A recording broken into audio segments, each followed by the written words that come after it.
Sailburua, herri agintariok, jaun-andreok, egun on guztioi. Ohore eta plazer handia da niretzat zuei Iñaki Garzinuño Zabala Cebekeko presidentearen aurkezpena egitea. Iñaki Garzinuño es un empresario de Ustoarra, de los que diríamos de aquí, que a pesar de su juventud atesora todos los valores que han distinguido lo mejor del llamado espíritu empresarial vasco. Iñaki nació hace 44 años en Deusto. Casado con Itziar, tiene 2 hijos, Ander y Maitane, de 12 y 14 años, que me atrevo a decir son su gran pasión. Estudió en el Colegio de La Salle de Deusto, militando en el equipo de fútbol de dicho colegio y destacando como un interior zurdo destacado, según cuentan las crónicas. Si bien una grave lesión le obligó a colgar las botas. El fútbol en general y el Athletic más en particular siempre han sido otra de sus pasiones y hoy, por lo tanto, me consta que está algo triste. Tras terminar sus estudios en La Salle, se licenció en Derecho con diplomatura en especialidad económica por la Universidad de Deusto. Al acabar la carrera, comenzó a trabajar en el Banco Baskonia, en Vitoria-Gasteiz, donde acudía en autobús todas las mañanas y pudo aprender el funcionamiento del negocio financiero. La necesaria sucesión en la empresa familiar, sin embargo, la imprenta, le obligó a volver a Bilbao y a una nueva escuela, la escuela familiar. Según cuenta él con orgullo, tuvo la suerte de recibir de su fundador, su aita Paco Garzinuño, las mejores clases de vida, además del testigo de su gestión y dirección. Una gestión moderna que hoy en día comparte con sus primos, segunda generación de un negocio familiar que, a pesar de las gravísimas dificultades de estos últimos años, ha sabido mantener el empleo, los puestos de trabajo y apostar por nuevos servicios y por una mayor calidad. De su aita Paco y de sus tíos, cofundadores de aquel negocio, aprendió los valores del compromiso, del trabajo bien hecho, la lealtad y el sentido del deber. Aprendió también la importancia de emprender, de luchar a favor de crear empresa como medio para generar riqueza y empleo, contribuyendo también así a hacer país. Es de los que pisa tierra y se pone manos a la obra para llevar las ideas y los proyectos a la realidad, remangándose como uno más del equipo para sacar el trabajo adelante. Iñaki ha sido y es también una persona comprometida con las organizaciones empresariales desde joven. El año 2008, con apenas 37 años, fue nombrado presidente de la Asociación de Artes Gráficas de Vizcaya, una organización que agrupa la mayoría de las empresas del sector, y reelegido presidente en diciembre del 2012, pasando a formar parte también de la Junta Directiva de la Federación Empresarial de Industrias Gráficas de España en aquel momento. En mayo de 2009 entró a formar parte de la Junta Directiva y del Comité Ejecutivo de CEBEC y en marzo del 2010 resultó elegido vocal del Pleno de la Cámara de Comercio de Bilbao. En mayo de 2013, finalmente, fue elegido, con el apoyo unánime de la Junta Directiva y la Asamblea General, presidente de la Confederación Empresarial de Vizcaya, CEBEC, por un mandato de 4 años. Una responsabilidad que ejerce con ilusión y con compromiso. En la actualidad, Iñaki es miembro del Comité Ejecutivo y del Consejo General de Confebas, vocal de la Junta Directiva de la COE, miembro del Consejo de Administración de la Autoridad Portuaria de Bilbao, miembro del Patronato de Tecnalia, del Consejo Cívico del Ayuntamiento de Bilbao y participa en jurados de numerosos premios como Corta Sariak, Marcelo Gangoiti o Begoñaspi Castola. Además de persona trabajadora, Iñaki es de los que conoce al detalle todos los asuntos que tienen que ver con sus responsabilidades. Y como no podía ser de otro modo, en estos momentos le preocupa y le ocupa, como presidente de FEDEC, la situación de las relaciones laborales en Euskadi. Está empeñado en contribuir a mejorar este ámbito como espacio de diálogo, negociación y acuerdo. Y a pesar de las dificultades, estoy seguro de que no cejará en ese empeño. He tenido la suerte de compartir numerosos encuentros y conversaciones con él en los últimos tiempos, muchas veces a cuenta de momentos muy duros para las empresas y para los trabajadores de Vizcaya. Sabe escuchar, es de trato exquisito, lo que no le impide defender con firmeza sus ideas, exponiéndolas con total convicción. En los ámbitos de responsabilidad que ocupamos cada uno, hemos coincidido en la defensa de los intereses de las empresas y de los trabajadores de Vizcaya, en las iniciativas favorables a la retención y atracción de inversión y de centros de decisión empresariales al territorio, en la necesidad de profundizar en la colaboración público-privada o en políticas que promuevan la competitividad empresarial. Pero Iñaki también ha sabido incorporar a CEBEC tanto su sensibilidad por las cuestiones sociales como una clara apuesta por la incorporación de la mujer en los puestos ejecutivos de las empresas y las organizaciones empresariales. En ese sentido, ha formalizado numerosos acuerdos, los últimos con UNICEF, el Banco de Alimentos, Emakunde o la propia Diputación Foral de Vizcaya. Acabo. Desde que le conozco me ha enorgullecido su firme compromiso euskaltzale con el euskera y su práctica normalizada. Siempre que puede, inicia sus conversaciones en nuestra lengua y me consta que promueve su uso en el ámbito empresarial. Es euskaldunberri. Aprendió euskera con dedicación y tesón en el Euskaltegi, en donde también conoció a su mujer. Quizás por ello sea también un enamorado de nuestra lengua. Iñaki, zurea da hitza.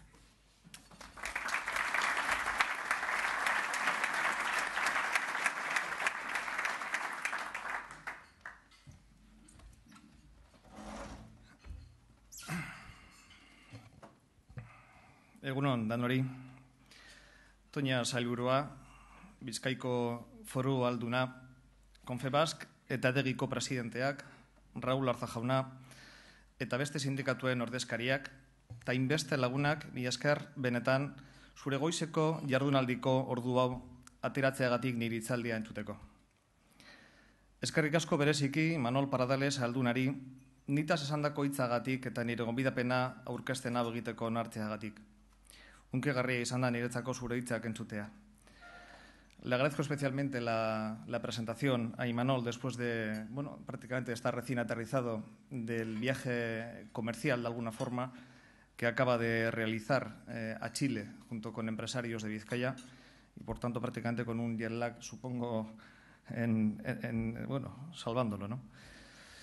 Bien, veo que eres siempre he creído que eres un buen profesional, Imanol, no solo en tu trabajo diario, cosa de lo que nunca he tenido dudas, sino también incluso en el manejo de las fuentes de información, algunas veo que muy cercanas a mí. En más de una ocasión te he transmitido la valoración sumamente positiva que hago de tu trabajo al frente del Departamento de Desarrollo Económico y Territorial y aprovecho para hacerlo público una vez más. Tu probada honestidad, la cercanía a la empresa vizcaína, la atracción de nuevas inversiones y el apoyo al emprendizaje son activos que tienes que seguir manteniendo con apoyo de tu departamento para bien de la sociedad vizcaína. Mila esker berriro. Queridos amigos y amigas, como ocurre en tantas ocasiones en la vida, hay veces que a uno le toca pasar de una zona de confort, como puede ser el estar ahí sentado en esas mesas en las que tantas veces me he sentado yo, a jugar un papel más activo, como hoy me toca jugar a mí. Y para mí es un verdadero honor contar con este altavoz y con esta importante audiencia. No solo por el reto que puede suponer para mi persona, sino porque como representante de la mayoría de los empresarios y empresarias de este territorio y como miembro de Confebask, tengo la oportunidad de trasladar una vez más nuestro punto de vista de la realidad socioeconómica vizcaína y vasca y el camino que deberíamos recorrer para afrontar los retos del futuro. Por ello, agradezco a Nueva Economía Forum su invitación a participar en esta conferencia rodeado de caras conocidas. Preparar esta charla me ha permitido hacer un balance general más pausado de los 3 años que en mayo cumpliré al frente de CEBEC. Parece que fue ayer cuando algunos de vosotros me sacasteis, también en aquella ocasión, de mi zona de confort, hacia lo que suponía asumir unas funciones de representación y de portavocía de un colectivo empresarial al que siempre me he sentido pertenecer. La experiencia ha sido inigualable en estos años. Me ha permitido confirmar que el máximo órgano de representación de las empresas de Vizcaya es una institución en la que poder confiar sin miedo a sobresaltos. Criterios de honestidad, de transparencia, de respeto hacia nuestros órganos internos, puedo certificar, forman parte de nuestra cultura asociativa. Por ello, cuando de forma malintencionada quizás tratan de equipararnos con entidades de ámbito estatal que no comparten nuestros valores o con dirigentes empresariales nada pulcros, nos rebelamos. Nos rebelamos porque si la clase política vasca mantiene comportamientos éticos generalmente irreprochables, las patronales vascas también. Y a los hechos me remito. Quizá por ello, y entro directamente en materia, nos cuesta entender lo que está ocurriendo con la formación continua de trabajadores en activo, en donde a pesar del funcionamiento ejemplar de una institución como Vetus, donde los 2 sindicatos presentes y la patronal que estamos ahí, nos vemos con grandes dificultades para poder impartir esta formación en el futuro. y ello debido tanto a una legislación española pensada para frenar algunos desmanes reprobables que aquí jamás han existido, como a un desarrollo normativo vasco que comparte plenamente los objetivos de la primera.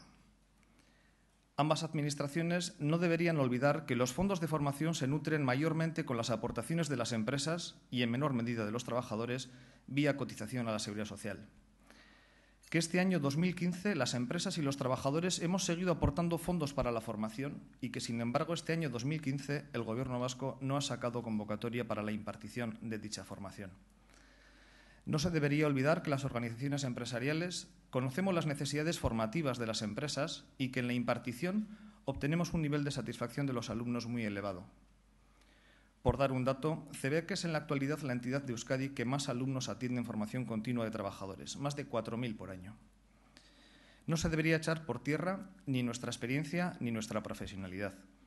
Confiamos en que próximamente podamos entre todos ofrecer una solución inteligente que nos permita contar con una convocatoria que atienda las necesidades de los trabajadores vascos y que ponga también en valor el relevante papel que las organizaciones empresariales vascas jugamos en el desarrollo de la formación continua desde hace ya muchos años.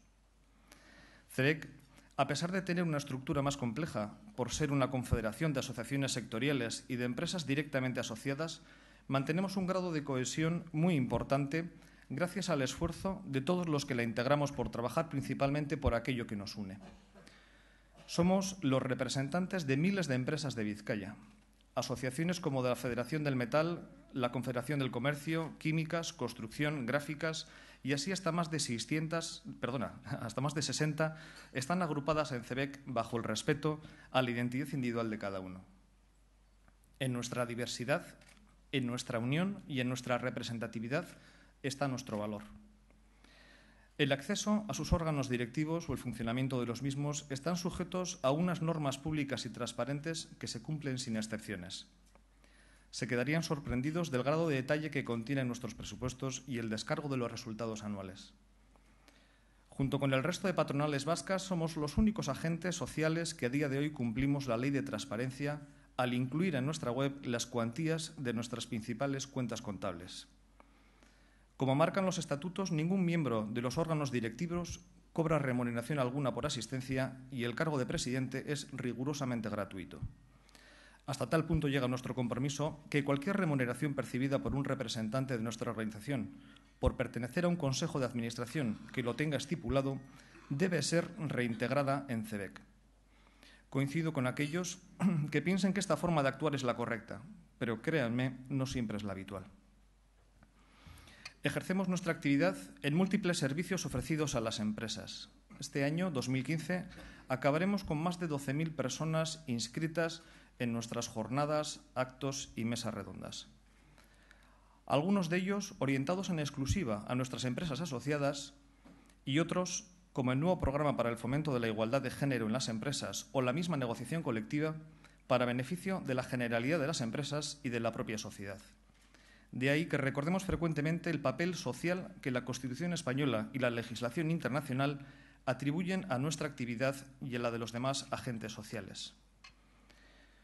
Porque a pesar de ello, y en fechas relativamente recientes, quienes atribuían falsamente a Confebask la voluntad de colocar fuera de la ley a determinados sindicatos fueron quienes se atrevían, con un sorprendente eco político, a cuestionar nuestra legitimidad para la negociación colectiva.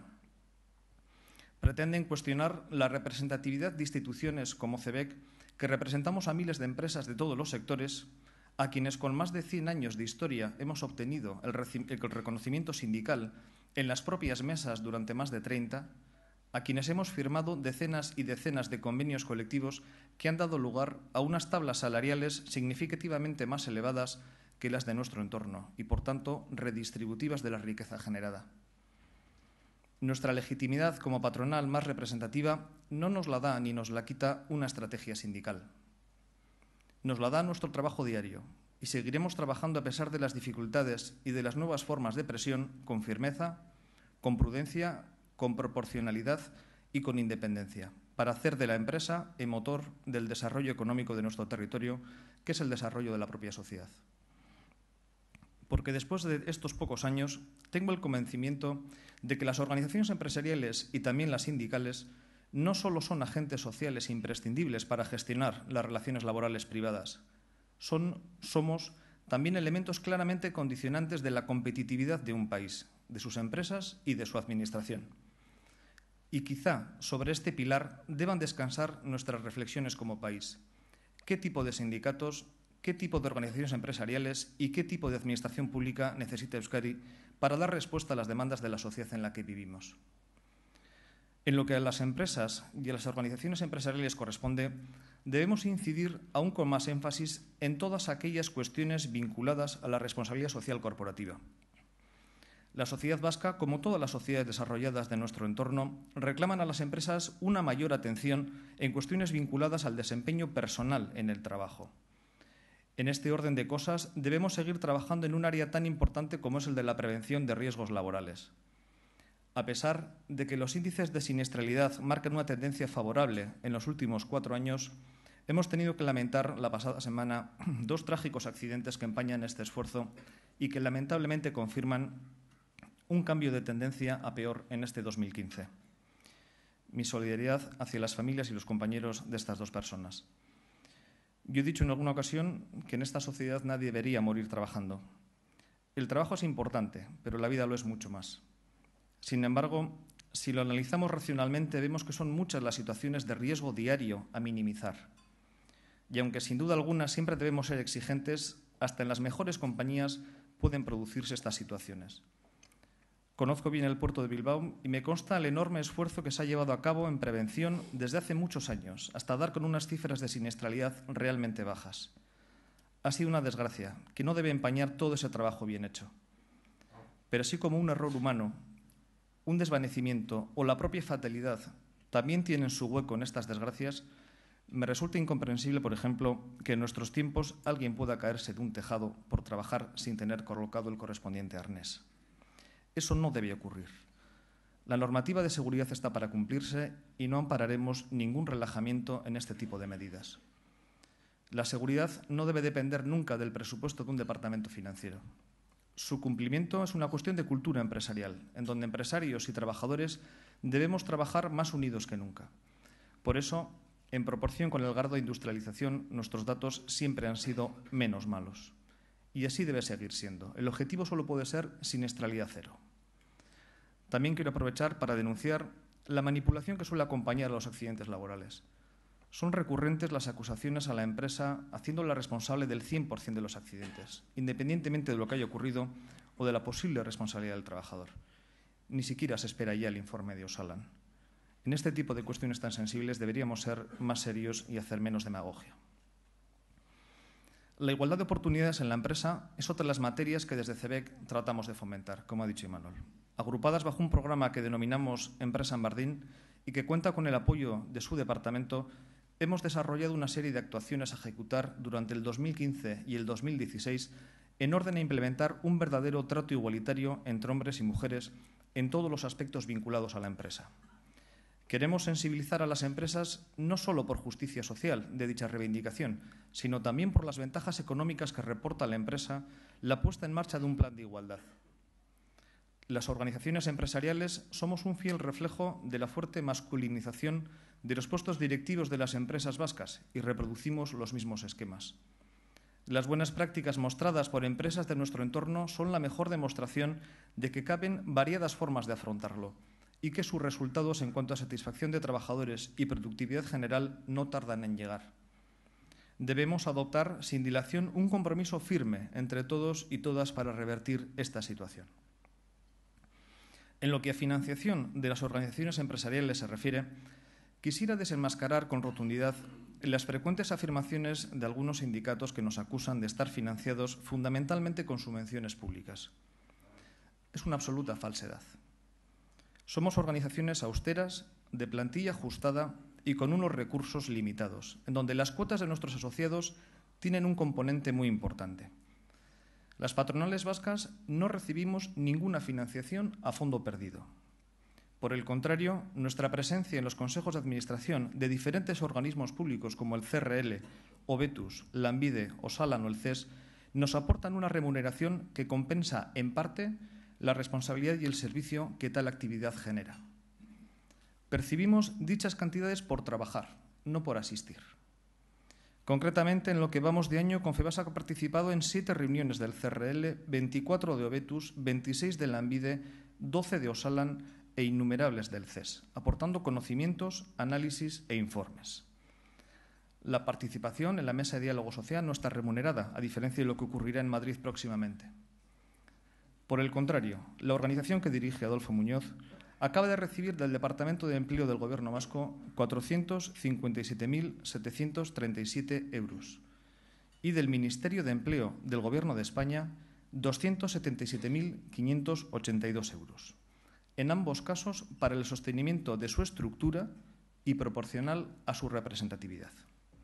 Sorprende cuando menos que esa misma estructura, así financiada, esté formada por liberados sindicales que, a su vez, perciben su salario del erario público o de las empresas.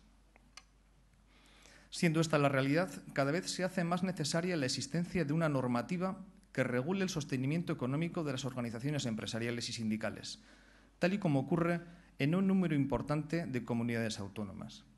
Solicitamos para las organizaciones empresariales una financiación pública igualitaria al de las organizaciones sindicales y entidades del tercer sector, aspecto que no se da en la actualidad. No nos gustaría que les redujeran la financiación a los demás agentes sociales, pero teniendo en cuenta la función pública que desempeñamos, sí pedimos que el tratamiento sea igual para todos. En todo caso, los empresarios y empresarias, y por consiguiente la empresa, debemos seguir asumiendo la responsabilidad social que todas nuestras iniciativas empresariales generan. Nuestros proyectos, nuestras contrataciones, nuestras compras generan tal impacto sobre nuestra comunidad más cercana que tales decisiones exceden el ámbito del interés personal o de nuestra empresa. Somos corresponsables del grado de desarrollo económico y social logrado por nuestro territorio y nuestra comunidad. Pero del mismo modo, y sin necesitar que nadie nos lo exija, nos debemos sentir corresponsables en el objetivo de dejar un país más desarrollado y más cohesionado a las generaciones futuras. La larga crisis vivida nos ha dado la oportunidad de demostrar el enorme papel jugado por nuestro tejido empresarial para sostener el empleo y para garantizar los ingresos económicos necesarios para cubrir la creciente demanda de protección social existente en Euskadi. El proyecto de país compartido durante décadas por las diferentes administraciones públicas y por la iniciativa privada, entre la que no puedo dejar de destacar el compromiso de miles de empresarios y empresarias, ha traído como consecuencia un impacto más atenuado de los efectos de esta dura crisis. Mantener esta visión compartida, que nos haga recuperar una calidad de vida menguada para muchas personas y familias, exige de todos los agentes implicados la renovación de determinados compromisos. Es urgente alejar de los vaivenes de la política el compromiso que las diferentes administraciones y partidos políticos deberían asumir para convertir a la empresa y a la industria en particular en el centro de sus políticas y de sus diferentes actuaciones. Bajo la premisa de que el empleo lo genera mayoritariamente la empresa y, en su caso, el empresario o empresaria con su iniciativa emprendedora, y que la actividad económica solo es el contexto en el cual el empleo se crea o se destruye, debería existir un consenso político que reconociera tal importante papel y fomentara desde ámbitos educativos tempranos las ventajas individuales y colectivas de la iniciativa empresarial. Conscientes del grado de importancia de esta afirmación, las organizaciones empresariales reivindicamos a menudo el justo reconocimiento al papel de empresarios y empresarias de este país. Debemos hacerlo por pura practicidad. Necesitamos más proyectos empresariales de calidad, ya sean desarrollados por empresas consolidadas o de nueva creación llevadas a cabo por emprendedores. El emprendizaje, frente a lo que históricamente ha sido Euskadi, se encuentra desde hace ya muchos años en unos niveles claramente inferiores a los de otras comunidades autónomas e inferiores a la mayoría de países europeos desarrollados, según el informe GEM del 2014, aunque la mejor calidad de nuestros proyectos y las posibilidades de consolidarlo compensen tal situación. El fomento de la cultura emprendedora es un objetivo imprescindible y una responsabilidad de todos y de todas. No es razonable que Euskadi se encuentre a la cola de los países de la OCDE en cuanto a la duración de los trámites administrativos para abrir una empresa, por ejemplo. Podemos decirlo con más o menos delicadeza, pero nuestra sociedad, nuestra juventud, no debe presuponer que la calidad de vida se sostiene por inercia y que además es exigible a los poderes públicos, a los empresarios y empresarias. Nuestro futuro puede ser peor que nuestro presente si, entre otras cosas, no estimulamos la iniciativa privada de calidad. También se hace imprescindible la atracción de inversión externa, aspecto este último en el que el Departamento de Desarrollo Económico y Territorial de la Diputación de Vizcaya, así como el Gobierno vasco, me constan, realizan un gran papel, no exento en ocasiones de críticas demagógicas por el coste económico de intentarlo. Creo firmemente en la atractividad de nuestro territorio, pero si tuviera que citar 3 aspectos a mejorar, destacaría la necesidad de unas relaciones laborales basadas en el compromiso y la colaboración, la necesidad urgente de incrementar el aprecio y el reconocimiento al colectivo empresarial y la utilización de una fiscalidad y de sus potencialidades en el concierto para que sea un verdadero instrumento de política económica. La fiscalidad es una de las políticas públicas que más incidencia tienen sobre un mayor número de personas y empresas. La tributación sobre las rentas, sobre los beneficios empresariales, sobre el patrimonio, sobre el consumo y sobre diversos productos o servicios son la base para el diseño de los presupuestos públicos de las administraciones y, por tanto, para saber en qué y cuánto gastamos aquello que tenemos y, en algunas administraciones, incluso lo que no tienen. Tenemos en Euskadi y también en el Estado un modelo fiscal un tanto desajustado. Si lo comparamos, por ejemplo, con Alemania, donde se considera a la empresa como motor para la generación de bienestar, empleo y riqueza, y no solo como un medio para la generación de ingresos fiscales relevantes. Los ingresos fiscales empresariales no provienen solamente de la fiscalidad directamente aplicada a la empresa, sino también del empleo generado por las empresas y del consumo inducido por una mayor actividad económica. El incremento de la presión fiscal empresarial, con el fin exclusivo de equilibrar las cuentas públicas, no es per se un medio eficaz para incrementar la recaudación y, al entender de muchos, puede tener un claro efecto negativo sobre el crecimiento económico. El objetivo no debe ser jugar con los tipos marginales, sino incrementar las bases imponibles. Las empresas y los empresarios, como cualquier ciudadano, debemos pagar impuestos y con progresividad, en función del volumen de renta, faltaría más. Eso significa que ha habido rentabilidad, pero seamos conscientes que una presión fiscal excesiva y más alta que la de nuestro entorno merma nuestra competitividad de manera evidente. Y hay que recordar que hoy en día nuestra presión fiscal empresarial en Euskadi está por encima de la media estatal y europea. Así, el tipo marginal máximo en el IRPF es del 49% frente al 45% de España o el 39-40% de la media de la Unión Europea de los 28. El tipo nominal en el impuesto de sociedades en Euskadi es del 28% frente al 25% de España o al 22,5% de media de la Unión Europea de los 28. El IVA en el Estado y, lógicamente, en el Euskadi es del 21%, siendo en la Unión Europea de los 28 el 21,5%, pero el 19% en Alemania. Por otro lado, el impuesto sobre el patrimonio, impuesto que no ha estado en vigor de forma permanente en nuestros territorios, es una figura tributaria prácticamente inexistente en el ámbito de los países del entorno, y ello por los problemas de doble imposición que ocasiona en los sistemas tributarios. Como bien recordaba Pedro Luis Uriarte días atrás con motivo de su magnífico trabajo sobre el concierto, comunidades autónomas como Madrid unen la ausencia de este impuesto a su atractividad, convirtiéndose en polos de atracción importante de rentas altas y, por tanto, grandes competidores nuestros. Este impuesto recae sobre el ahorro y la inversión acumulados en años precedentes, por tanto, con origen en rentas obtenidas por personas físicas que ya tributaron en su día. Su incidencia sobre la recaudación total es, además, mínima. Este impuesto supuso en Vizcaya el año pasado 69 millones frente a los 6.483 millones recaudados. Ni siquiera se justifica por la información fiscal que aporta, teniendo en cuenta los avanzados sistemas informáticos de control existentes en la actualidad. La fiscalidad, en resumen, debe estar orientada a la consecución de los objetivos de la política económica de un país y no solo a los presupuestarios. Debemos arriesgar, tener iniciativa fiscal y, manteniendo la armonización entre los 3 territorios, utilizar nuestro mejor instrumento, el concierto económico, y las competencias fiscales derivadas del mismo para impulsar la competitividad de nuestras empresas, incentivar la actividad empresarial y la creación y el desarrollo de nuevas iniciativas empresariales. Con ello llegará el empleo y el aumento de la recaudación.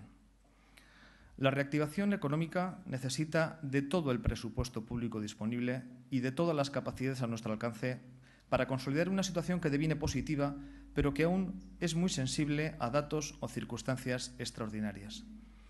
Acabar el 2015 con un crecimiento en Euskadi del 2,7% y el 2016 con un 2,5% supondría acumular 2 años consecutivos de cierto vigor en la recuperación. Aún así, no podemos olvidar ni las circunstancias externas que ayudan a dar tal resultado, petróleo barato, euro débil o bajos tipos de interés, ni el hecho de que aún estemos un 6% por debajo del PIB existente antes de la crisis y que necesitemos absorber a más de 100.000 desempleados que antes no teníamos. En el 2015, la creación neta de empleo en Vizcaya, según cuentas trimestrales, la estimamos en CEBEC en 8.000 empleos netos. La recuperación económica no se está comportando de forma equilibrada o uniforme en todos los sectores o en todos los tipos de empresas. Cuanto más tamaño, uno de los hándicaps nuestros, o más internacionalizada esté la empresa, mejor salida se está teniendo. Vizcaya mantiene un ritmo de crecimiento semejante al vasco, con más vigor en los últimos trimestres y con protagonismos, sobre todo, de los servicios, pero con un despegue esperanzador de la industria, que aumentó su producción industrial un 6% hasta septiembre. El consumo privado y la inversión están recuperando el lugar que le corresponde en la generación de PIB frente a las exportaciones e importaciones, que mantienen un nivel decreciente en volumen este año y con aportación nula al PIB en el caso de la exportación. La construcción apunta hacia una lenta recuperación. En este análisis de datos, seguramente conocidos por ustedes, pongo mi atención sobre los retos económicos del futuro. Reindustrializar nuestra economía para recuperar el valor de las cerca de 7.800 empresas perdidas, controlar el elevado nivel de endeudamiento público, como ya lo están haciendo el Gobierno vasco, atender al bajo crecimiento de la productividad con inversión en formación, mejorar la cohesión social y la elevada tasa de paro en términos absolutos, o alcanzar mayores cotas de internacionalización de nuestras empresas con especial hincapié en la digitalización y en la innovación. Hay mucho trabajo por hacer. Estoy seguro que transmito el deseo del colectivo empresarial vasco al afirmar que deseamos trasladar sobre el empleo la leve mejoría de la economía en el menor tiempo posible, reduciendo así la tasa de paro, que es baja si la comparamos con nuestro entorno más cercano, pero que es alta si la comparamos con la de los países desarrollados o con datos previos a la crisis. Los expedientes de regulación de empleo están reduciéndose a marchas forzadas y ese es el mejor dato para augurar una firme recuperación de la economía y del empleo. La tendencia del empleo que se refleja en este 2015 así lo confirma por otra parte. 2015 será el año de la mayor contratación indefinida desde el inicio de la crisis, sin alcanzar aún cifras de 2008, eso sí. Los jóvenes menores de 30 años, que siempre es un colectivo sobre el que prestar atención, representan un 16% de los inscritos en Lanbide. De ellos, de esos jóvenes, más de la mitad solo tienen estudios obligatorios. Sobre ellos y su formación deberían recaer los mayores esfuerzos cara al descenso de población en edad de trabajar, que se producirá hasta el 2020. Por el contrario, la destrucción de empleo en sectores tradicionales ha hecho que el 64% de los desempleados en Lanbide estén entre los 30 y los 50 años, personas con cargas familiares en la mayoría de los casos. En esta franja de edad, de 30 a 50, reside el porcentaje mayor de universitarios en paro, el 71%. La creación de empleo no depende, lamentablemente, de la voluntad exclusiva del empresario o de la empresaria. No es entendible el traslado de la responsabilidad a un solo colectivo y por la vía de urgencia. ¿Acaso la Administración y sus políticas o las relaciones laborales actuales no son también condicionantes de la realidad actual? ¿Acaso la robotización o la automatización de procesos no nos conduce a un tipo de empresa menos intensiva en personal? Es preciso generar esas condiciones adecuadas para la contratación, esto es, mejores perspectivas en nuestros mercados tradicionales, confianza empresarial en el futuro inmediato, inversiones o nuevos proyectos empresariales, entorno legislativo favorable, reducción de costes de cotización, cultura de la adaptabilidad en la organización, relaciones laborales basadas en la cooperación y en el pacto, etc. Debemos analizar cuál es el perfil del desempleado para ver que la formación es clave en la empleabilidad. Los jóvenes cualificados son, por tanto, una minoría, como he dicho antes, entre los desempleados vascos. Y sin olvidarnos que hace escasamente 2 años temíamos por una posible nueva recesión. El mantra de la precariedad se repite como una letanía ocultando la verdadera y mayoritaria realidad de las condiciones laborales de nuestro territorio. Lo hemos afirmado en más de una ocasión, pero existe una voluntad clara de vender a la sociedad una visión de la realidad abiertamente adulterada.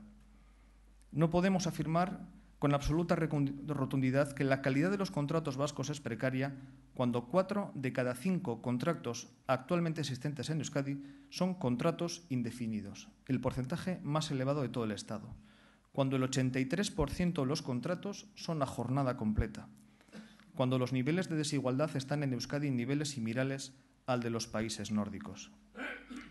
No debemos hablar de salarios miserables de forma generalizada cuando solo recientemente acabamos de pasar al segundo puesto en el ranking de los salarios medios más elevados de España, derivado de tener los convenios colectivos más caros y con menor jornada laboral de toda España. Si en las nuevas contrataciones predomina el contrato temporal, que es así, debemos analizar las causas de dicha contratación, principalmente el contexto económico en el que se produce, y no debemos perder de vista que la dualidad entre indefinidos y temporales no tiene causa ni en la reforma laboral ni en la crisis. Es más, la proporción entre ambos tipos de contratos ha pasado de 73 indefinidos y 27 temporales en el cuarto trimestre del 2008 a 76 indefinidos y 24 temporales en el tercer trimestre del 2015, reduciéndose así la temporalidad según fuentes del INE.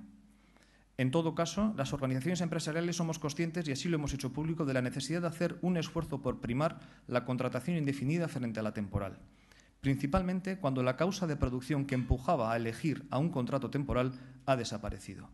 Y estaremos atentos también a la evolución en el tiempo de ese pequeño porcentaje de salarios bajos, comparativamente hablando, vinculados al crecimiento de la contratación a tiempo parcial, que ha pasado de un 9% en 2008 a un 17% en 2015.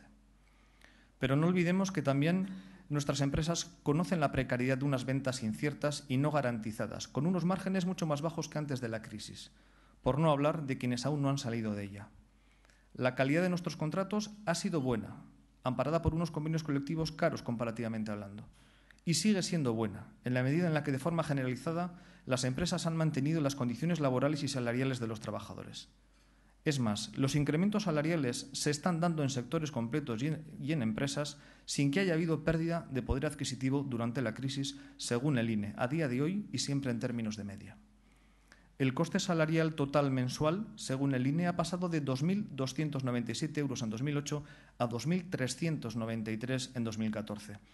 Esto ha supuesto un crecimiento de la diferencia entre el salario medio del trabajador vasco respecto al del resto de España, pasando ese gap de un 18,5% superior a un 20% superior. O incluso, como ocurre en el caso del metal de Vizcaya, se han dado en tal proporción por encima del IPC desde el 2008 que, a pesar de los 3 últimos años de congelación salarial por no acordarse un nuevo convenio, el poder adquisitivo de los trabajadores sigue un 5,04% por encima de la inflación. Creo, por tanto, en la necesidad de una mayor prudencia en determinadas afirmaciones públicas para no generar miedos o frustraciones de forma innecesaria y, desde luego, para no estigmatizar a un colectivo tan relevante como es el empresarial. Han pasado ya casi 3 años y medio desde la reforma laboral que más ha modificado las relaciones laborales en España. Hacer un análisis equilibrado de sus éxitos y sus fracasos se antoja difícil por la carga subjetiva que arrastra consigo al haberse convertido para algunos en la principal herramienta de una masiva degradación en los derechos de los trabajadores, que no es tal, a mi juicio. Bajo mi punto de vista, la reforma cumple el objetivo de convertir la normativa laboral aplicable a trabajadores y empresas en un elemento adaptable a las circunstancias económicas del momento. Y lo hace, como ya conocemos, poniendo una fecha de caducidad a esa normativa que se establece en torno al convenio colectivo. Es el fin, solo en apariencia, de las normas ultraactivas. Los convenios colectivos tendrían, según la reforma, un plazo extra de 1 año para ser renovados una vez expirara su fecha de caducidad. La voluntad del legislador es que esos convenios se renueven periódicamente para que así estén adaptados permanentemente a las circunstancias económicas que imperen.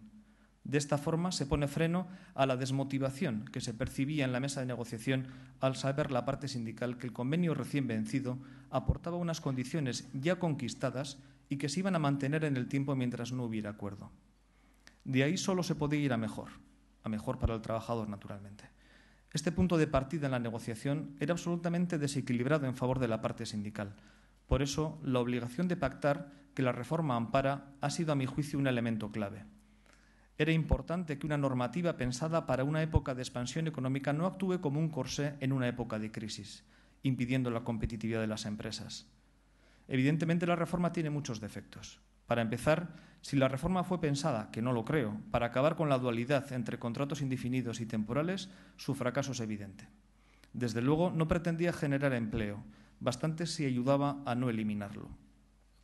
Por no decir que ha creado una nueva dualidad, la de trabajadores con derechos laborales contractualizados y, por tanto, difícilmente modificables, frente a nuevos contratados susceptibles de sufrir peores condiciones al amparo de la desregulación laboral. Pero quizá su mayor error fue no garantizar este fin de la ultraactividad en aquellos convenios que tenían entre sus artículos determinadas cláusulas de alargamiento de la vigencia del convenio mientras no hubiera otro firmado.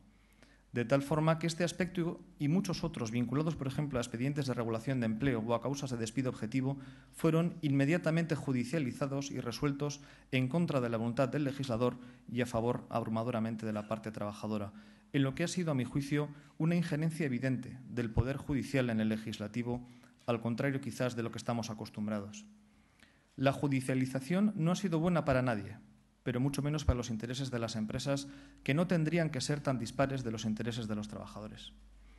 La consecuencia de esta actuación ha sido unos años de inseguridad jurídica para empresas y trabajadores, la contractualización en la persona de la mayoría de los derechos otorgados por los convenios y, por consiguiente, la pérdida de esa capacidad de adaptación que la filosofía de la reforma perseguía.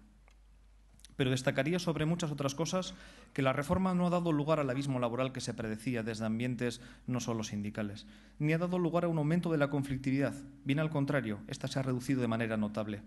La reforma no ha dado pie en Euskadi a una modificación inmediata y generalizada de las condiciones de trabajo. Se llegó a decir cosas como que a los trabajadores sin convenio se les iba a bajar el salario al importe mínimo interprofesional. Y humildemente creo que en este escenario las patronales vascas jugaron con responsabilidad un importante papel moderador. A la hora de analizar el estado actual de la negociación colectiva y partiendo de la insatisfacción real que nos genera las organizaciones empresariales vascas la falta de acuerdo, no debemos atribuir responsabilidades equitativas entre las partes negociadoras por una equivocada equidistancia ante el problema. La negociación colectiva previa al 7 de julio ya había convertido a ELA en un sindicato antisistema y el AP en un colectivo con actitudes impredecibles. Por darles un dato, ELA no ha firmado el convenio de metal de Vizcaya, que es el que afecta a más empresas y a más trabajadores en el territorio, desde el año 1994. Algunos convenios llevan sin firmarse desde el 2009, 2006, 2003. A partir del 7 de julio, si algo teníamos claro era que por el bien de las empresas y de su necesaria adaptación a una caída brutal de pedidos, no podíamos renunciar a las posibilidades que la reforma ofrecía. Pero en todo caso, queríamos dejar la puerta abierta a negociar determinados aspectos en aras de un buen acuerdo. Necesitábamos y seguimos necesitando flexibilidad organizativa para que nuestras ventajas competitivas no se vean lastradas por una regulación rígida y excesivamente proteccionista. Pedíamos sensibilidad hacia la empresa, como sujeto también necesitado de derechos para subsistir. En Vizcaya, CEBEC logró pactar y firmar todos aquellos convenios colectivos en los que comisiones obreras y UGT eran mayoría en la mesa, lo cual es un reflejo de nuestra voluntad de acuerdo. A día de hoy, la situación de la negociación colectiva es la siguiente. 4 convenios están vigentes, 3 en ultraactividad por decisión judicial, 14 tienen abierta la mesa de negociación con posibilidades escasas en la medida en la que se nos sigue exigiendo renuncia a la reforma laboral, y otros 11 han decaído y no se negocian. En el año 2015 solo se ha firmado un convenio. Derivada de esta situación, la subida salarial media en los convenios vigentes de Vizcaya firmados por CEBEC ha sido del 0,80 en 2014 y del 0,85 en 2015, frente al 0,58 de los convenios estatales con incidencia en Euskadi. La jornada media de nuestros convenios vigentes es de 1.704 horas, frente a las 1.755 de los estatales con la aplicación en Euskadi. Estos dos datos, unidos a otras condiciones favorables para el trabajador, como son complementos de IT, distribución de jornada o tratamiento de la antigüedad, dan un ejemplo de la oportunidad que tanto ELA y LAB han echado a perder para haber cubierto bajo condiciones similares a la mayor parte de los trabajadores ocupados de Vizcaya y de Euskadi.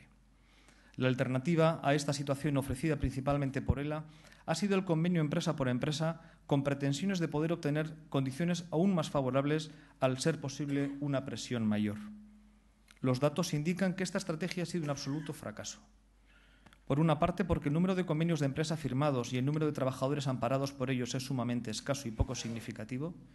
Y por otra parte, porque lejos de haber logrado una movilización entre los trabajadores, lo que ha habido en las mesas es una dejación importante de las reivindicaciones maximalistas a las que nos tienen acostumbrados en sus ruedas de prensa. Esta es la realidad y las consecuencias de su inacción. Ni firman convenios sectoriales ni tampoco de empresa.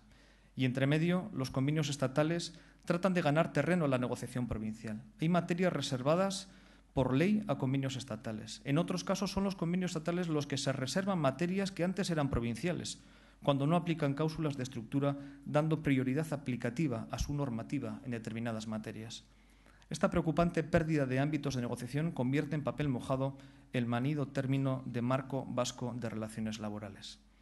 Somos conscientes que la principal solución pasa por firmar convenios y por proteger su ámbito de aplicación con un acuerdo intersectorial que le dé prioridad aplicativa frente a otro estatal, firma a la que LAB ha renunciado en las últimas fases de la negociación.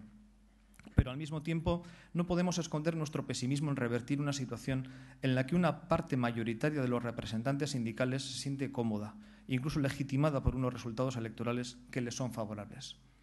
La firmeza de nuestras convicciones ha hecho que el foco de tensión se traslade del sector privado al público. En dicha negociación a nadie se le escapa la importancia de ciertas circunstancias que no se dan en el ámbito privado. El que el negociador esté sometido a juicio político, por tanto electoral, o el hecho de que la financiación de dicho acuerdo provenga naturalmente de fondos públicos, condiciona las posturas enfrentadas en orden a flexibilizarlas o endurecerlas, dependiendo de la parte. Derivado de ello, considero importante no extender aún más el gap existente entre las condiciones laborales del funcionario público vasco y las de un trabajador amparado por convenio colectivo sectorial. Flaco servicio haríamos al futuro del país si en este mundo tan competitivo y tan necesitado de empresarios y empresarias la esperanza de muchos de nuestros jóvenes fuera a trabajar prioritariamente en un empleo de 1.592 horas al año, de 8 a 3 y un sueldo muy por encima de la media durante toda su vida laboral. Con el fin de colaborar en un posible desbloqueo de la negociación colectiva que lleva casi 20 años atascada, Confebask, por acuerdo de sus 3 territorios, presentó en la reunión de la Mesa del Diálogo Social el pasado 16 de noviembre un documento de trabajo que ofrecía un punto de vista propio sobre lo que debían ser las relaciones laborales del futuro más próximo. Su redacción supuso no solo el cumplimiento de un compromiso que habíamos asumido en la propia mesa, sino también un interesante y laborioso proceso de reflexión entre los socios de Confebask. Los 3 territorios vascos vivimos situaciones bien distintas en cuanto a relaciones laborales se refiere. Dentro de un mismo territorio, los sectores también son bien dispares. Incluso dentro de un mismo sector, la amalgama de realidades que nos podemos encontrar es enorme. Las causas son variadas, desde históricas, sociológicas o las derivadas de un distinto tejido empresarial, por no hablar de que las estrategias sindicales dominantes en cada territorio varían en función de la mayoría sindical existente, dan lugar a una mayor o menor posibilidad de acuerdo. Necesitábamos, por ello, una armonización, no para optar por el mismo camino, sino para llegar a un denominador común en el que quedaran abiertas las posibilidades de adaptación a cada territorio. Y así surge un documento que maneja una terminología innovadora y que opino tiene suficientes aspectos para satisfacer a todas las partes negociadoras que tengan voluntad de acuerdo. Es un documento de parte, naturalmente, lo hemos hecho nosotros, como así será el que han anunciado comisiones y UGT. Pero tanto el de Confebask como el que esperamos recibir de estos sindicatos son bases sobre las que poder trabajar. En Confebask creemos que ha llegado el momento de modernizar las relaciones laborales para conseguir un marco regulatorio más adaptado a las exigencias que la empresa tiene que vivir en la coyuntura económica actual y que han cambiado drásticamente con la crisis pasada. Un convenio sectorial o uno de empresa ya no puede suponer solo un trueque de paz social a cambio de incremento salarial y menos jornada. La obsolescencia de las bases de la negociación, tal y como la entendíamos todos, ha resultado evidente en cuanto las empresas han necesitado tomar medidas de adaptación a las exigencias del mercado. Y lo decimos nosotros que hemos sido y somos firmes defensores del convenio sectorial provincial para Vizcaya. La crisis nos ha enseñado que el que se adapta resiste y el que está maniatado por una normativa insensible a los cambios sufre mucho. La adaptabilidad es la clave sobre la que deben forjarse los nuevos consensos laborales y esta flexibilidad que requiere la competitividad de las empresas no es incompatible con la protección de derechos de los trabajadores. La flexibilidad no significa unilateralidad, ni siquiera tiene por qué suponer más horas de trabajo o un mismo salario. La flexibilidad debe ser negociada, debe tener su campo de juego, pero también debe estar garantizada para que su uso no esté permanentemente cuestionado. Frente a los que creen que es un instrumento de beneficio exclusivo para el empresario o empresaria, diré que, por ejemplo, también debe ser un instrumento eficaz para poder conciliar la vida profesional con la personal, dando lugar, por cierto, a un mejor reparto en las responsabilidades familiares que favorezcan la más rápida incorporación de la mujer a puestos directivos. Eso también es modernidad. Considerar la empresa como un ámbito de colaboración y no de confrontación es un deseo de Confebask que no difiere mucho de lo que hemos vivido y practicado durante esta crisis en muchas empresas vascas. Colaboración es implicación y es participación, y el mejor cauce para lograrlo es la comunicación, la transparencia y la atención personalizada a las necesidades de las empresas en la medida de lo posible, porque la implicación, para que sea perdurable en el tiempo, debe ser bidireccional. Desde Confebask, a través del documento, nos comprometemos a fomentar la estabilidad de las personas en la empresa. La temporalidad, aun siendo necesaria en múltiples situaciones, como por ejemplo esta salida de la crisis, no es el tipo de relación que más favorece ni el desarrollo personal y familiar ni el compromiso con la empresa. Pero mientras no se consoliden los mecanismos de flexibilidad interna y externa, difícilmente podemos reducir la dualidad en contratos. Al mismo tiempo, consideramos importante tanto la inversión permanente de la empresa y del trabajador en formación como el mantenimiento de mecanismos que favorezcan el relevo generacional, como el aprobado recientemente en la Mesa de Diálogo Social. De todas estas reflexiones, aquella que ha recogido la atención de los titulares de prensa es la que vincula incremento salarial con resultados de la empresa. Nuestra propuesta va más allá. No solo es necesario que incrementos salariales estén conectados con la marcha del negocio, sino que la rentabilidad de la misma debe ser especialmente repercutida sobre aquellos que con su productividad y desempeño individual coadyuvan a dicha evolución de la empresa. Y por si alguno piensa mal, no estamos pensando en bonus para directivos. Este modelo de relaciones laborales, que les acabo de resumir brevemente, no determina cuál es el ámbito normativo a utilizar. Podemos hablar de convenios sectoriales o de convenios de empresa. En cada territorio, incluso en cada sector, nos vemos más abocados a uno u a otro modelo. Sin embargo, en la no asunción de los principios anteriormente citados está la causa del bloqueo actual en la negociación colectiva. La culpa no la tiene la reforma laboral. Las estrategias sindicales están tan polarizadas que obliga a todas las fuerzas sindicales a desplazarse hacia la radicalidad para no salir descentradas en la foto. Se ejerce mucha presión sobre quien pacta y negocia. Voy finalizando. Así, las reacciones que se han dado a nuestro documento han sido, por tanto, absolutamente previsibles. Crítica rotunda de los 4 sindicatos. Quizá ese sea nuestro problema, que somos totalmente previsibles, tanto los que están en el monte como los que no dejan de mirar hacia el monte. Uno dice que este documento es una humillación y que nos quiten las subvenciones. ¿Pero qué subvenciones? Y otra, que es una salvajada. Incluso los sindicatos presentes en la mesa nos han criticado. Les voy a leer un párrafo. Los convenios colectivos han de promover la racionalización de las estructuras salariales, dando entrada a aquellos conceptos que se encuentren vinculados a productividad y resultados de la empresa. Otro. Los convenios deberían disponer de la flexibilidad interna para facilitar la adaptación competitiva de las empresas, manteniendo un adecuado equilibrio entre flexibilidad y seguridad. Estas líneas, que están recogidas en espíritu en el documento de Confebask, son frases textuales del acuerdo sobre negociación colectiva firmado este año entre COE, CEPIME, Comisiones y UGT. Un contenido que allí sí se firma y que aquí hasta el momento resulta imposible de asumirse, incluso para los mismos firmantes a nivel estatal. En este tipo de cuestiones se escapa nuestra ventaja competitiva como país y se escapa nuestro valor añadido. La negociación colectiva estatal asume premisas, herramientas de flexibilidad que aquí son causa de humillación. Y mientras allí se firman, en 2015, 19 convenios con incidencia en Euskadi, nosotros firmamos 2, uno de CEBEC. ¿Es este nuestro marco vasco de relaciones laborales? Mientras en las mesas de negociación sigamos percibiendo a la otra parte como un antagonista, seremos incapaces de introducir el ámbito colaborativo en nuestras relaciones laborales. Los convenios colectivos deben ser instrumentos para impulsar la adaptabilidad de nuestras empresas. Es necesario interiorizar esta premisa. No alcanzaremos acuerdos sin reconocer los intereses de la otra parte, porque la negociación colectiva no se puede basar en la mejora constante de derechos adquiridos. Queremos incorporar una mayor sensibilidad hacia la figura del empresario y sus necesidades, porque la competitividad de las empresas, es decir, el empleo, están en juego.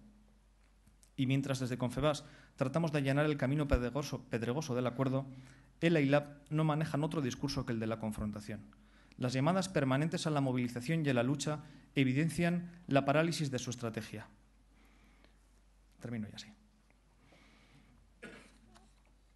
La abrumadora ausencia de conflictividad en el sector privado no puede tener como causa el miedo de los trabajadores a perder el empleo. Ya no.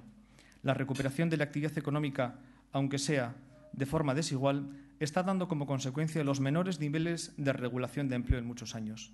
Creo que la dura experiencia de esta larga crisis ha demostrado el compromiso de la mayoría de los empresarios y empresarias de Euskadi por mantener el empleo y las condiciones salariales existentes. Y, del mismo modo, la mayoría de los trabajadores y trabajadoras han demostrado la gran capacidad de comprensión respecto de las consecuencias que un grado de implicación u otro generan sobre su empresa. Ambas realidades han permitido distintas formas de encauzar tanto las reivindicaciones laborales como la necesidad empresarial de aplicar medidas de flexibilidad interna. El diálogo, la comunicación, la transparencia se han ejercido como hasta ahora no se había hecho, siendo todavía mucho el camino que nos queda por recorrer. De ahí que sean cada vez más incomprensibles estrategias sindicales basadas en la coacción, la amenaza o el mero insulto. La campaña de ELA, iniciada recientemente, en la que se señala con nombres y apellidos a empresarios, directivos o dirigentes empresariales como responsables de generar miseria, piratas les llaman, ahí queda eso, además de ser una burda mentira, teniendo en cuenta su gran aportación al desarrollo económico de Euskadi y de la gran mayoría de ellos, es lisa y llanamente violencia verbal. Ha estado muy acertado el consejero Ángel Toña en reaccionar rápido y contundentemente en contra de la misma. Hacen incluso el ridículo de colocar a representantes de compañías y territorios con las mejores condiciones salariales del país. Mi reconocimiento por ello y un aprecio especial tanto a Pello como a Alberto aquí presentes.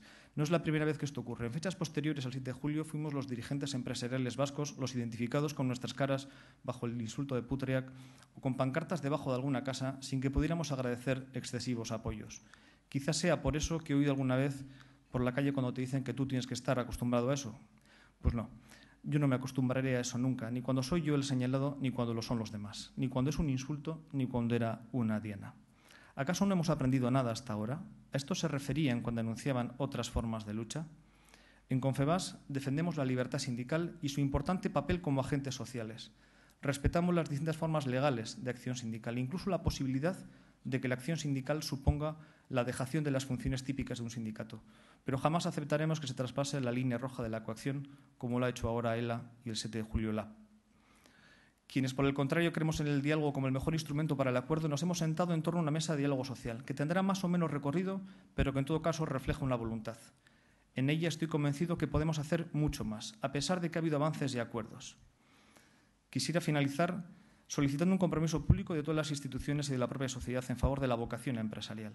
La calidad de vida, el elevado grado de protección social que nos hemos dotado solo se sostendrá en las generaciones futuras en la medida en la que exista un fuerte relevo generacional en el liderazgo de los proyectos empresariales. Necesitamos una administración pública eficaz y competitiva, unos trabajadores bien formados y satisfechos con su trabajo. Pero si no fomentamos entre nuestros jóvenes, mujeres y hombres la posibilidad y la recompensa de desarrollar un proyecto empresarial propio, perderemos el tren de la competitividad como país. Actualmente, autónomos, pymes y grandes empresas vascas estamos llamados a liderar la recuperación económica, a seguir aportando esos valores tradicionales de esfuerzo, trabajo, reinversión y prudencia que han ayudado a convertirnos en una región industrializada con un nivel importante de bienestar. Mantengamos en la búsqueda de la imprescindible competitividad lo que considero ha sido durante esta crisis y, hablando en términos generales, una trayectoria comprometida con las personas y con nuestra tierra. Eskerrik asko.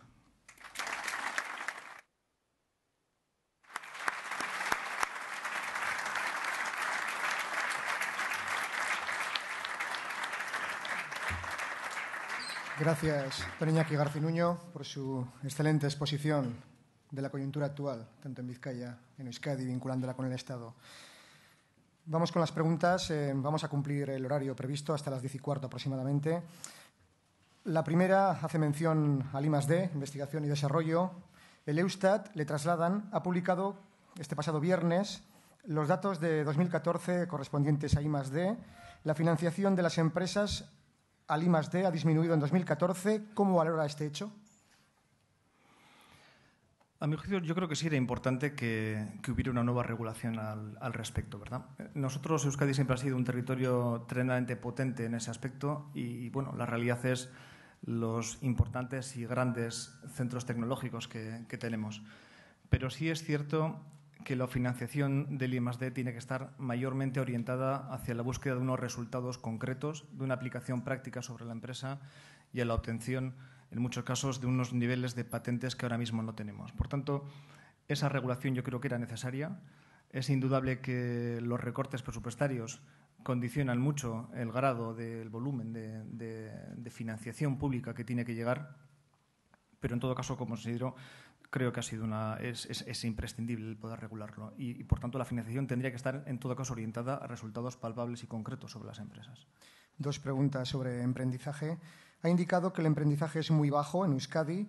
La extorsión de ETA durante décadas seguro que tiene algo que ver con la situación. ¿Qué se puede hacer para revertir la situación actual? ¿Será posible? Y también le trasladan, en torno a esta cuestión, ¿los jóvenes siguen manteniendo la iniciativa empresarial que siempre ha caracterizado a los vascos?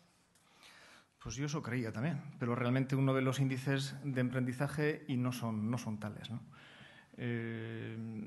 Como decía antes, creo que el volumen no lo es todo, la calidad es muy importante y en ese aspecto la calidad, quizá por la formación universitaria y técnica que aquí tenemos de esos proyectos, son superiores en líneas generales a lo que se tiene fuera de Euskadi. Eso da lugar a que se consoliden y se desarrollen más rápidamente y que puedan obtener un tamaño de empresa mayor.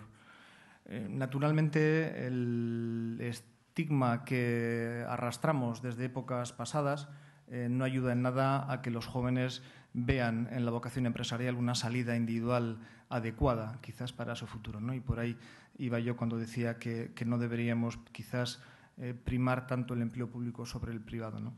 Pero, sin embargo, creo que se están haciendo grandes esfuerzos por parte de la Administración en orden a conseguir esas vocaciones y la Diputación y el departamento que Imanol dirige es un buen ejemplo de ello, pero es que nunca va a ser suficiente porque realmente esos índices debemos revertirlos. Mortalidad de empresas. El 94% de los concursos de acreedores acaban en liquidación. El colectivo empresarial no debe movilizarse ante esta realidad. ¿No debería crearse un servicio empresarial de asistencia a empresas en problemas? Bueno, para eso está el sector privado también, ¿no? Es decir, estamos, digamos, llenos de consultoras y asesores que de alguna forma son capaces de aconsejar y de orientar a una empresa no solo cuando ya ha muerto o está moribunda, sino mucho antes, ¿no? Yo creo que no deberíamos inmiscuirnos en cuestiones de índole privada que el propio mercado tiene que ofrecer, ¿no? Lo cierto es que los niveles, tanto en concurso de acreedores como en muerte de empresas, se están reduciendo y, por tanto, eso es una buena salida. Los balances, efectivamente, muchos de ellos se están saneando. Es muy importante reducir el nivel de endeudamiento que la empresa tiene y que cualquier proyecto futuro de inversión cuente con mayores niveles de aportación de fondos propios de lo que en el pasado tenía para no volver a caer en los mismos errores. Un invitado o invitada le menciona un asunto como los accidentes laborales. ¿Cree que el incremento de accidentes laborales mortales se debe a que con la crisis se han dejado de lado las medidas de seguridad en las empresas? No, yo me niego a creerlo. Sí existe una vinculación directa entre mayor actividad industrial y mayor incremento de siniestralidad, es lógico, pero me niego a creer que haya existido de alguna forma bajadas en presupuestos o relajación en las medidas, ¿no? Como he dicho antes, creo que tenemos mucho que seguir haciendo, es decir, hay mucho que trabajar, se está haciendo bien, forma parte de nuestra cultura el que se trabaje correctamente y hay cuestiones que se nos escapan, como es que alguien se coloque detrás de una grúa cuando sabe que no puede estar detrás de ella, pero hay cosas como la que he comentado que no son admisibles. Y, por tanto, las medidas están para cumplirse y hay que ejercer esa responsabilidad, tanto empresarios como trabajadores, de forma clara y rotunda, ¿verdad? ¿Cómo enmarca la petición que ha hecho el sindicato ELA, tanto al Gobierno vasco como a las diputaciones, para que dejen de financiar a Confebask tras el documento redactado por la patronal sobre un nuevo modelo de relaciones laborales? Como he dicho antes, eso es un mito. Eso es un mito. Nosotros no recibimos subvenciones a fondo perdido. Nosotros tenemos unas cantidades por participar en unos consejos de administración, como también tienen los sindicatos. Nosotros ejercemos unas funciones y unos servicios vinculados con formación que detraen un pequeño importe por gestión en esos servicios, que es un importe público que se conoce cuánto es y que es muy pequeño. Y, por tanto, las patronales vascas no recibimos financiación pública a fondo perdido, a diferencia de los sindicatos, que sí la reciben, pues porque está estipulado así. Lo que pedimos realmente, como he dicho antes, es un trato igualitario, es decir, que a través de una normativa pudiéramos regular ambas situaciones. Yo creo que debe existir esa financiación tanto a sindicatos como a patronales, porque de alguna forma cumplimos ese papel social y debemos de sostenernos. ¿Que tenemos que hacerlos por cuotas? Por supuesto. Y nosotros vamos en orden a incrementar nuestro porcentaje de dependencia de cuotas. ¿Que lo tenemos que hacer por servicios que prestamos a las empresas? También. Pero que en todo caso la prestación de un servicio público exige que la sociedad también de alguna forma reconozca ese papel vía económica, simplemente para el sostenimiento de una organización ajustada en plantilla, donde está absolutamente controlado vía presupuestos, qué es lo que hace, dónde lo gasta, como es el caso de CEBEC y me consta que el resto de las patronales. Me gustaría conocer su opinión acerca de la apertura del comercio en días festivos tras la manifestación celebrada ayer en Bilbao. Pues es una cuestión que mi amigo Pedro Campo gestiona bien a través de CECOBI. Es un tema delicado, ¿verdad? En la medida en la que en ocasiones se trata, digamos, de convencer al propio comerciante de las ventajas de una apertura cuando él sería el primer interesado en obtener una rentabilidad si es que realmente lo hubiera por abrir una serie de festivos, ¿no? Yo, en todo caso, lo que sí defiendo es la libertad de apertura dentro de los marcos normativos que están estipulados en los días festivos que se tienen, ¿no? Es decir, que cualquiera pudiera libremente abrir si es que cumple la normativa con ello. Pero en este asunto me gusta decir que nadie mejor que los comerciantes para poder decidir si hay rentabilidad o no hay rentabilidad, ¿no? Entonces, esa combinación entre la necesidad de aperturas para que el turismo realmente se mantenga y, por otra parte, la capacidad de los comercios de poder conciliar, de poder tener estructura para poder abrir, es lo que está en juego, ¿no? No es un asunto nada fácil en todo caso. Tras los atentados de París, tras el de Malí, le trasladan una cuestión sobre el yihadismo, vinculada en este caso a la empresa en Vizcaya. ¿La situación actual está afectando a las empresas vizcaínas? ¿Le consta que hay exportaciones o importaciones que se están viendo afectadas? Yo creo que aún no. Salvo que esta situación derivara en un clima de pánico de alguna forma y que estos atentados terroristas que se producen en París de alguna forma se reproduzcan, Dios no lo quiera, en otra serie de sitios y que de alguna forma se genere una sensación de inseguridad absoluta, no creo. Las bolsas yo creo que han reaccionado bien, la prima de riesgo también, y por tanto no creo que en principio a corto tenga incidencia, salvo que las circunstancias cambien, ¿no? O empeoren. Estamos a menos de un mes de las próximas elecciones generales, las del 20 de diciembre. ¿Le preocupa que el concierto económico se convierta en un elemento de contienda electoral? Sí, desde luego es absolutamente preocupante, ¿no? Y de ahí la iniciativa de Pedro Luis Uriarte, que de alguna forma ha vuelto a poner sobre la mesa la necesidad de toda la sociedad de valorar un aspecto como el concierto económico, ¿no?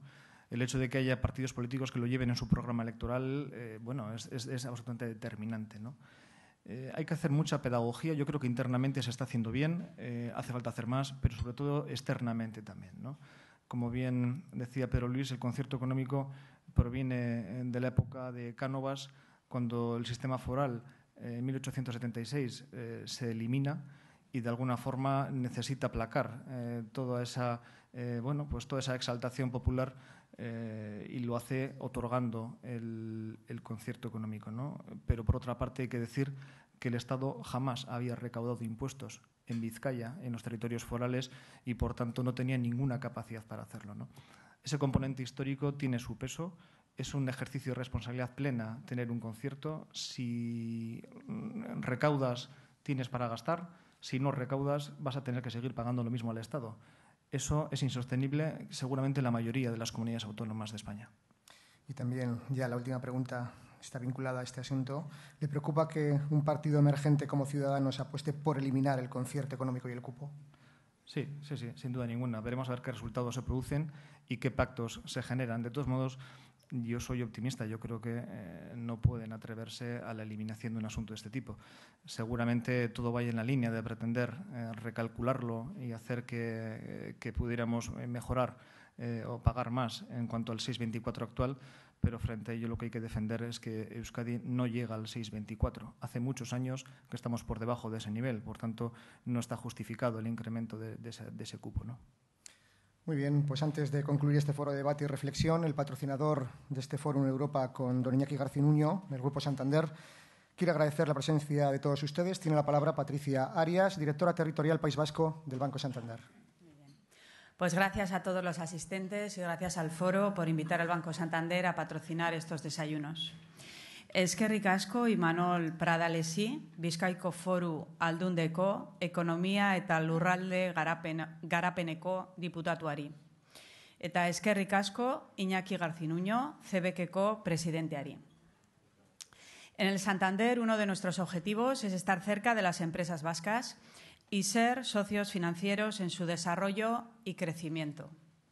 Hortaz, 5.000 eta 400 enpresa euskaldun gure bezeroak dira. En 2015 hemos firmado en nuestra territorial más de 1.700 millones en financiaciones. A través de las líneas ICO y BEI hemos formalizado más de 250 millones, también colaborando activamente en todo tipo de convenios y acuerdos. En el último convenio, BEI-FEI, hemos formalizado en una semana todos los fondos asignados, 22 millones, permitiéndonos ayudar de esta forma a 100 pymes a financiar sus proyectos. Finantziaketaz gain, guk gure euskaldun enpresen eguneroko gaietan egon nahi dugu. Para ello, contamos desde hace 2 semanas con la cuenta 123 Pymes, una sencilla cuenta a través de la cual bonificamos a nuestros clientes y no clientes con el 1% del pago de sus nóminas y seguros sociales, el 2% del pago de sus impuestos y el 3% del pago de todos sus suministros y seguros. Santanderren, gure enpresa eta bezero guztien kide izan nahi dugu. Euren etorkizun eta aurrerapenean laguntzeko. Gracias y buenos días.